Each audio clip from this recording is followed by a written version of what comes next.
இந்த தாய் இருக்கும் வரை அவள் புதல்வனை எதுவும் செய்ய இயலாது தாரகாசுரா. இவன் யார் என்பதை முன்பே நான் உனக்கு உணர்த்தி இருக்கிறேன். உங்கள் தேவர்களின் பிரச்சனைதான் என்ன? யுத்தத்தில் எங்களை தோற்கடிக்க இயலாது. அதனால் ஒவ்வொரு முறையும் ஒரு புதிய சூது செய்கிறீர்கள். முதலில் சூழ்ச்சி செய்து 5 தாய்மார்கள் குழந்தையை உருவாக்குகிறார்கள்.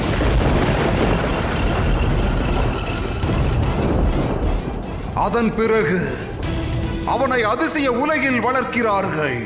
அங்கு நாங்கள் எதிரிகள் யாரும் நுழையவே முடியாது. பிறகு அதே குழந்தை தாயை தேடி வந்து விடுகிறான். இம்முறை புதிய சூழ்ச்சி உருவாகிறது. அவனுக்கு மாய சக்திகளை கொடுத்து யுத்தம் புரிய அனுப்புகிறீர்கள். நீ அபலை அல்லவா? அதனால் சூழ்ச்சிதான் செய்வாய். நீ மகா காளி அல்ல, மகா சதிகாரி. மகா சதிகாரி. இவன் நமது தாயை அவமானப்படுத்தி விட்டான். இவனை தாக்குங்கள்.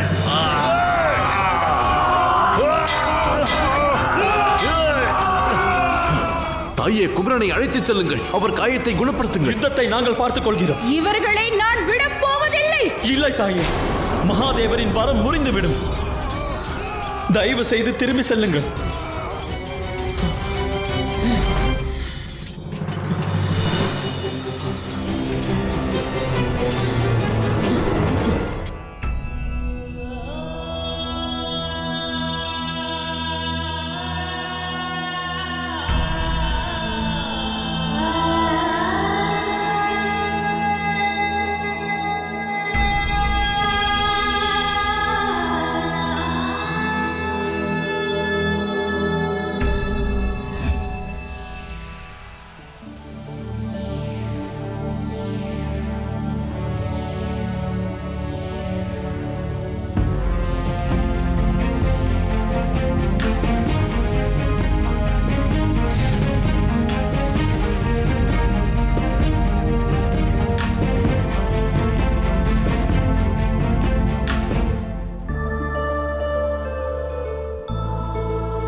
தாயே,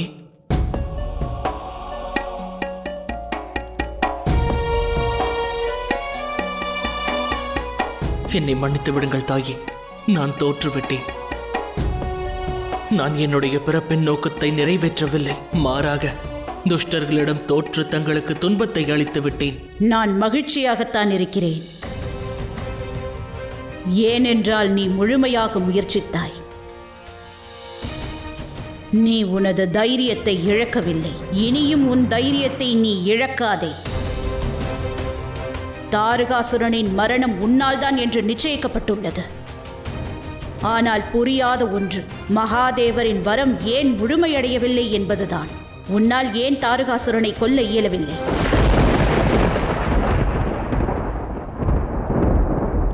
அப்படியென்றால் இந்த கேள்விக்கான பதிலை மகாதேவரிடமிருந்து பெற நான் முயற்சி செய்தேன். தாரகாசுரன் இதுவரை தோன்றிய அசுரர்களில் இவனே கொடூரமானவனாவான். அசுரர்கள் காலனை கண்டு அஞ்சுவார்கள். ஆனால் தாரகாசுரன் மீண்டும் மீண்டும் காலன் முன்பே வந்து விளையாடுகிறான். அப்படிப்பட்ட கொடூர அரக்கனை கொல்லப் போகும் அந்த ஆயுதம் அவனை அழிக்க கூர்மையானதாக இருக்க வேண்டும் அல்லவா? அப்படியென்றால் தீர்வு? எந்த ஆயுதத்தால் தாரகாசுரனை அழிக்க இயலும்? என்ன ஆயுதம்? எவராலும் அழிக்க இயலாத ஆயுதமாக இருக்க வேண்டும். அதுதான் புரியவில்லை. எவராலும் அழிக்க முடியாத அந்த ஆயுதம் என்னவென்று கூறுங்கள். ஆச்சரியம். தாயான நீயே உன் புதல்வனின் திறமை என்னவென்று கேட்கிறாயா? ஆயுதம் என்னவென்றும் சக்தி என்னவென்றும் கேட்கிறாயா? தாய் சேய் உறவை விட சிறந்த பந்தம் இவ்வுலகில் எதுவும் இல்லை. அதைவிட சக்தி வாய்ந்த உறவும் எதுவும் இல்லை. ஒரு தாய் தனது குழந்தைக்கு அனைத்தும் ஆகும்போது எதிரிகளை வீழ்த்தும் ஆயுதமாகவும் மாற முடியும். ஒரு தாயின் வாயிலாக தனது குழந்தைக்காக எதுவும் செய்ய இயலும் என்றால் அவளது சக்தியால் மரணம் என்னும் படுகுழியில் எதிரிகளை தள்ள இயலும். அந்த திறமை, அந்த ஆயுதம், அந்த சக்தியும் நீயே ஆவாய் பார்வதி. ஆம், அது நீயே. அப்படியென்றால் நானே அந்த சக்தி. உனக்கு தேவைப்படும் அந்த ஆயுதம் நான் தான் கார்த்திகேயா. ஏனென்றால் ஒரு தாயை எவராலும் வெல்ல முடியாது. முக்கியமாக பெண்களை கீழ்த்தரமாக நினைக்கும் அந்த அசுரனால் நிச்சயம் முடியாது. அந்த தாரகாசுரனிடம் நான் கூறியிருக்கிறேன், மகாகாளியின் உள்ளிருக்கும் தாய்மையுடன் விளையாடி உனது அழிவிற்கு நீயே அழைப்பு விடுத்துள்ளாய். உன் அழிவிற்கான நேரம் நெருங்கிவிட்டது தாரகாசுரா. அந்த நேரம் வந்துவிட்டது. நான் எனது புதல்வனின் சக்தியாகி அவனுடன் செல்வேன்.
இன்றே எனது யாகம் முடிவடையும்.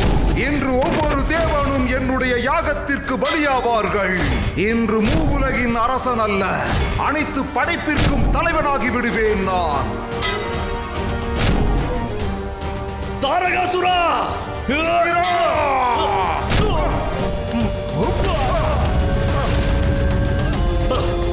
இந்திரனின் வஜ்ராயுதமும் என்னிடம் வந்துவிட்டது. இனி எவரும் தாரகாசூரனின் முன்னால் கூட வர முடியாது. வர முடியுமா?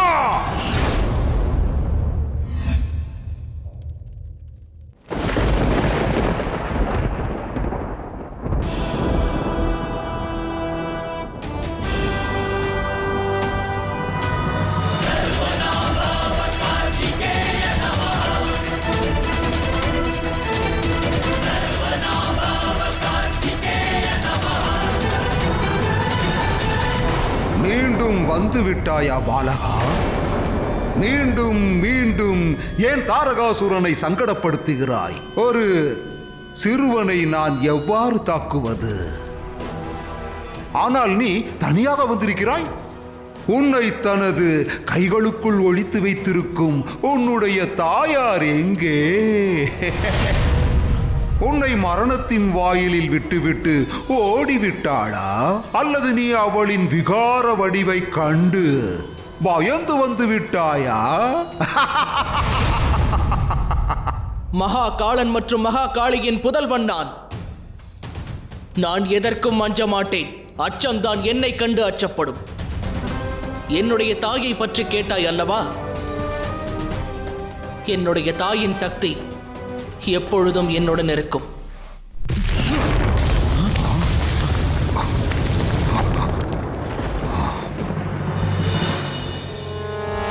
ஓஹோ, தாயார் பாலகனின் கையில் விளையாட்டு ஆயுதத்தை கொடுத்து விட்டாரா? ஆனால் பாலகா, தாரகாசூரனுடன் யுத்தம் புரிவது சிறு பிள்ளைகளின் விளையாட்டல்ல. ஏற்கனவே நீ யுத்தத்தில் இருந்து இருமுறை ஓடிவிட்டாய். ஆனால் பாலகா, இம்முறை நான் உனக்கு அப்படி எந்த வாய்ப்பையும் வழங்க மாட்டேன். நீ மீண்டும் ஏதேனும் விளையாட்டு பொருளுடன் தாரகாசுரனின் முன்னால் வந்தாக வேண்டும். நான் என்னுடைய தோல்வியை ஒப்புக்கொள்ளும் வரையிலும் நீ வெற்றி பெற முடியாது தாரகாசுரா. அப்படியா?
இந்த பாலகனுக்கு எப்படி சக்தி வந்தது?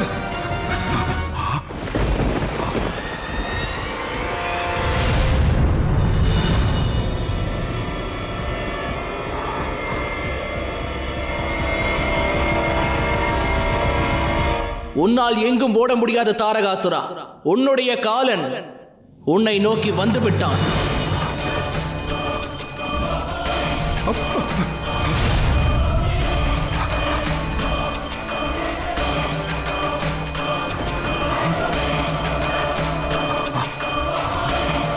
தனது காலனிடமிருந்து எவராலும் தப்பிச் செல்ல இயலாது.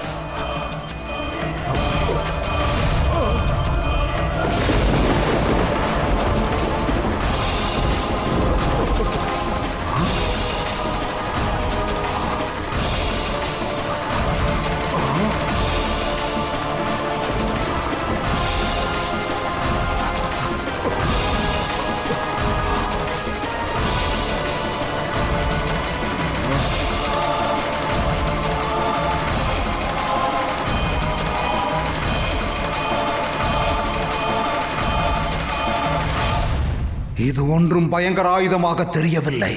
ஆனால் இந்த ஆயுதத்தில் ஏதோ சக்தி இருக்கிறது. இதை என்னால் எதிர்கொள்ளவே இயலவில்லை. மகாதேவர் கூறியிருக்கிறார், மரணிக்கப் போகிறவரின் கடைசி வேண்டுகோளை நிறைவேற்ற வேண்டும் என்று. என்னுடைய இந்த வேலினுள் என்ன சக்தி இருக்கிறது என்று அறிய விரும்புகிறாயா?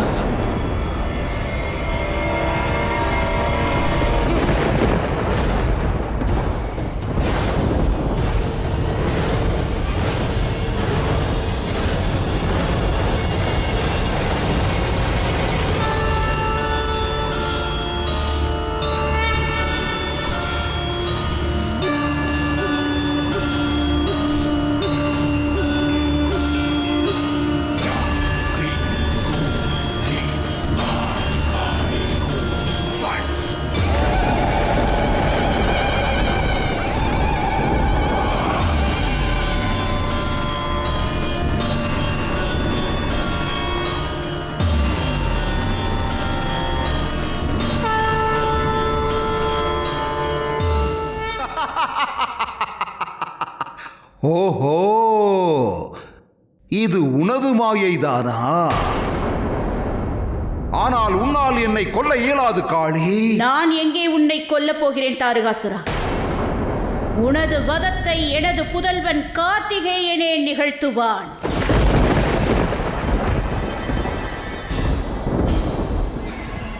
ஆனால் கார்த்திகேயனின் சக்தியாக இருந்து நான் நீ செய்த தவறுகளுக்கான சரியான தண்டனையை உனக்கு அளிப்பேன். நீ ஒரு தாயை அவமதித்திருக்கிறாய் தாரகாசுரா. தாய்மை எனும் சக்தியுடன் விளையாடியிருக்கிறாய். அந்த சக்தி இந்த பிரபஞ்சத்தின் மிகவும் சக்தி வாய்ந்த உறவாகும். அந்த சக்தியிடமிருந்து தப்புவதற்கு இனி உனக்கு எந்த வழியும் இல்லை.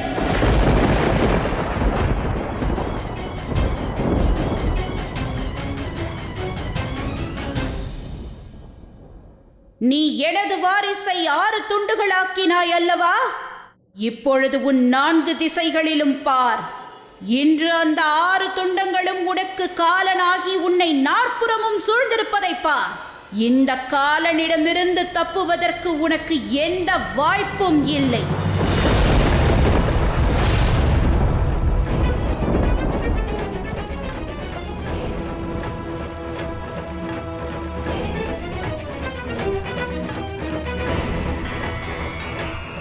ஒருமுறை மகாதேவர் உனக்களித்த வரத்தை காப்பதற்காக உன்னை விடுவித்தேன். ஆனால் அப்பொழுதே நிச்சயமாக ஒரு நாள் வரும், அன்று மகாதேவரின் வரத்தை எவ்வகையிலும் மீறாமல் உன்னை வதம் செய்வேன் என்று கூறியிருந்தேன். இப்பொழுது அந்த நேரம் வந்துவிட்டது தாரகாசுரா. இப்பொழுது மகாதேவரின் வரமும் முறியாது, என் புதல்வன் கார்த்திகேயன் பிறந்த நோக்கமும் நிறைவேறும். உன்னை கார்த்திகேயன் வதம் செய்வான். நான் அவனது ஆயுதமாகி உனது தற்பெருமையை தவிடு பொடியாக்கப் போகிறேன். உன் அகங்காரத்தையும் உன்னையும் அவன் அழிக்கப் போகிறான்.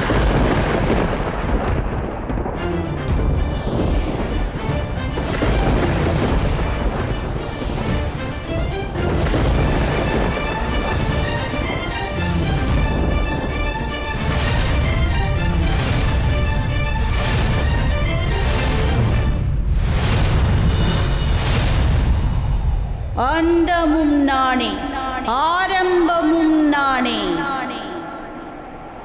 கவசமும் நானே, அந்த அஸ்திரமும் நானே.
கூறுவதை சற்று கேளுங்கள் தமையா. இங்கிருந்து செல்வோம், பிறகு பார்த்துக் கொள்வோம். வா. கார்த்திகேயன் வாழ்க, மகாகாளி வாழ்க. கார்த்திகேயன் வாழ்க, மகாகாளி வாழ்க. கார்த்திகேயன் வாழ்க, மகாகாளி வாழ்க. கார்த்திகேயன் வாழ்க. தாயே, என்னை ஆசிர்வதியுங்கள். நான் என் பிறப்பின் லட்சியத்தை அடைந்து விட்டேன். லட்சியத்தை அடைந்ததினால் பயணம் முடிந்து விடுவதில்லை. லட்சியம் என்பது ஒரு ஆரம்பம். அதை ஆரம்பித்து விட்டால் மேலும் தொடர வேண்டும். அந்த இடத்தில்தான் நமக்கான அடுத்த பணி என்னவென்பது நமக்கு தெரிய வரும்.